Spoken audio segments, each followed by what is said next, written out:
What are the top 3 questions that I get asked about CIS mortgages? For those construction workers trying to get on a property ladder, there's a lot of misinformation out there.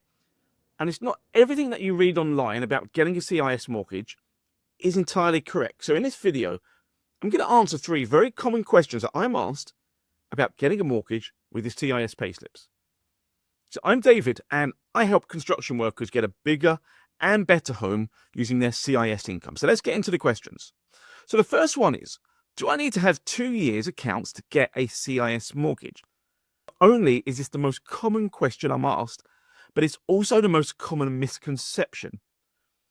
Because for all other self-employed people that are not working in construction, or perhaps they're working in construction but just not paid through the CIS scheme, the standard requirement is to have 2 years of accounts to prove your income.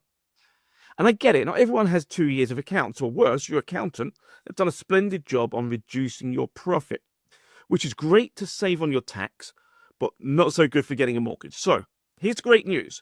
There are quite a few mortgage lenders out there who will say, we don't care about your tax returns, or we don't care about you having to prove your income for 2 years, because they will calculate the amount you can borrow on a mortgage using CIS income. But here's the best bit. They will use your gross income, so that's the amount that you earn before tax and before expenses. So you can only imagine the difference that this will make to your borrowing compared to using self-employed accounts after expenses. The second most common question is, what are the interest rates for a CIS mortgage? Whilst I can't give you a specific answer to this, it's mainly because interest rates, well, they change so often. And you are paid through the CIS scheme.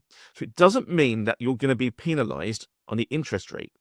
The only 2 things that are going to have an impact on the rate that you pay is the amount of deposit that you put down or your credit profile. So poor credit often means higher rates because the risk of defaulting on your mortgage is higher to the lender. But also, smaller deposits attract higher rates as well. So one of the best things, in my view, about using CIS income for a mortgage application is that most mortgage lenders will treat you as if you're employed. So you will typically have access to exactly the same rates and products that an employed person will have. And again, now in my humble opinion, this is why CIS workers have a massive advantage over all other self-employed workers when it comes to getting a mortgage. The third frequently asked question is, does it affect my mortgage if my CIS income varies from month to month? This is a completely understandable concern. You're probably worrying about whether a mortgage lender will view this as instability. So let me put your mind at rest.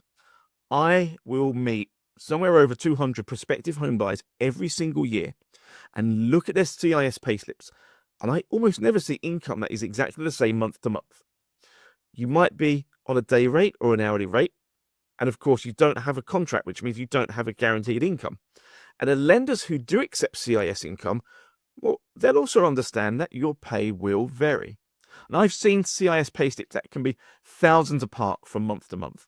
And this is often because the client has a price work arrangement, which can often result in feast and famine when it comes to being paid. But don't worry, this will not cause an issue.